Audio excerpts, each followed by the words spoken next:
price is definitely cheaper. Oh, really? Food in Taiwan is so much cheaper than in New Zealand. Yum. Please have it. Okay, we'll begin.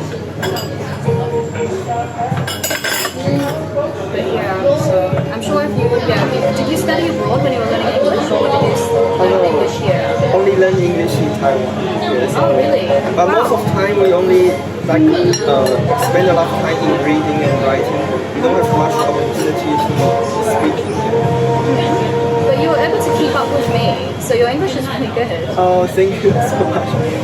I never eat risotto usually because it's very difficult to make, or it's not difficult to make, it's very annoying to make. Have you ever tried making risotto? No, I haven't. But I really want to learn how to make different types of cuisines. Because I knew maybe if one day I live abroad in Western country, I have to make everything by myself. Yeah. Rather than if in Taiwan it's so cheap and so convenient to eat outside. Can you cook? Yeah, not really. Not really. How about you? You cook very well. I can cook, but I wouldn't say I cook well. You know, the food I eat is But before you came to Taiwan, do you know anything about like Eastern culture or any stereotype of Eastern culture? Eastern culture. Yeah. Well, I'm technically Eastern because my mom's Singaporean. So most of the time you live in Western countries, maybe UK, New Zealand. I'm quite similar to like an ABC Chinese person. So I understand like a lot of like Eastern culture enough, but maybe don't know it enough. Yeah. So I think a really good example that I always use is me and my friend who's also like an ABC. She was born in China, but she moved to New Zealand when she was 2. We were arguing about, you know, the like Chinese health idea of like heating food and cooling food. It's like do you know what I mean? So like when you're coughing, you shouldn't eat heaty food. You shouldn't eat like deep fried food. You should eat things like watermelon or cucumbers. Oh yes, right? yes. I don't know the Chinese words for it because my mum has only ever explained this to me in English.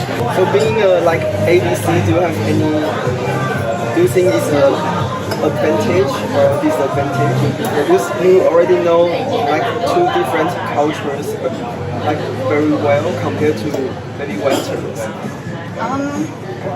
In English we have an expression that's called jack of all trades, master of none.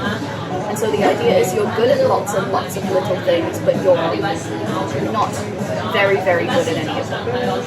Fully Asian or fully Western, then you're going to be a little bit out of place. So it's more obvious with me because I'm mixed. But so if I'm with a group of white people, for example, they will say that I am the Asian of the group.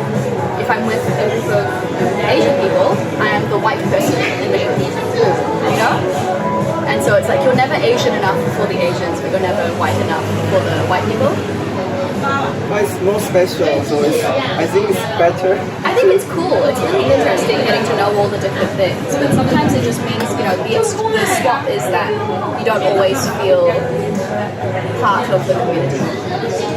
So besides English and Chinese, do you want to learn any other language? So I can actually speak a little bit of Japanese.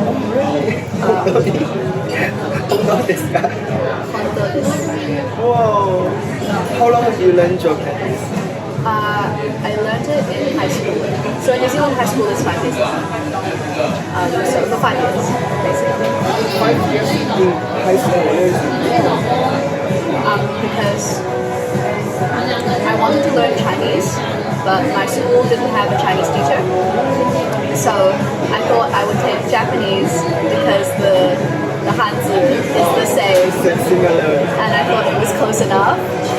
Because I could already speak and read a little bit of Chinese. I was like, oh, my Chinese can help my Japanese. And I also, growing up, liked watching like Japanese cartoons as well. So. Yeah, I think Taiwanese people were super, super nice to me. I remember the first time, the first day I got here, I was riding an Uber to get to my taxi, or get to my Airbnb. And the Uber driver was like, oh, where did you come from? Like, your bags. And I said, oh, I just came from New Zealand. I just arrived today. And we were talking, and he found out that I had moved here alone. And he was so worried about me.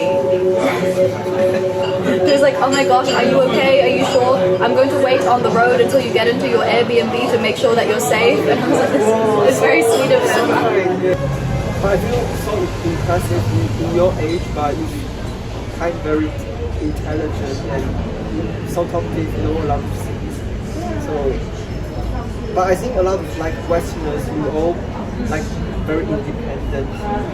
So, I don't know. I think I'm good at pretending that I like am comfortable. You know, I think it's a lot of the sort of imposter syndrome. You just sort of keep doing things until you can't really say no anymore, and so you just don't have to keep going or like fail. You know, so you just keep doing your best. In the countries, the education focuses a lot more on like academic stuff. Because you're spending all of the time studying so hard, you're not going out and doing other things like discover our own hobbies. Yeah, like developing. Yeah. A good example actually is wearing school uniforms, right? So when you wear the school uniforms, it's easy because every day you have something that you wear that's the same.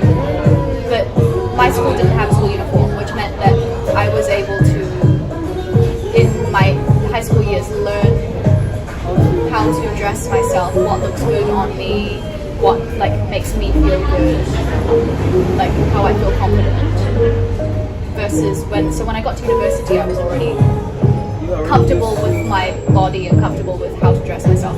A lot of the friends that I met in university who went to schools with school uniforms were then still having to figure that out because they were so used to just wearing the same thing every day. And so I think it's like that, but on a bigger scale.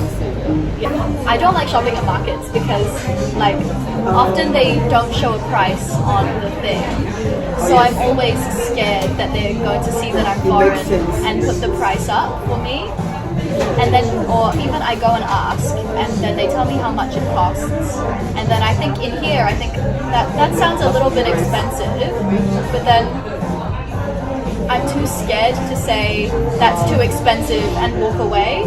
So I just say, oh, okay, I'll buy it. And then I'll buy it. And then I'll just walk away feeling like angry that I had to buy it. Even though like it was my fault that I bought it in the first place. Next time you say, no, you say, I will come here later and I will walk around. So, but you never go back. So this is the skill. This is the skill. Yeah. Yesterday I was walking around the night market by university and I was buying an umbrella because I went to Taoyuan over the weekend and I left my umbrella in Taoyuan, so I needed to buy a new one. And next to the umbrella stand there was a woman selling, I think it was guava, and she just kept like telling me like, miss, try this fruit, it's really good, I promise, it's really tasty. And I didn't know how to say, I don't want to buy your fruit, I don't like guava. And she just gave me one, and I like ate it because I didn't want to waste it. And she was like, do you want to buy one? And I was like, I want to buy an umbrella, leave me alone. But I don't know how to say that in Chinese. So I was just like, I just looked at her, gave her the toothpick, and walked away because I didn't know what to do. Oh.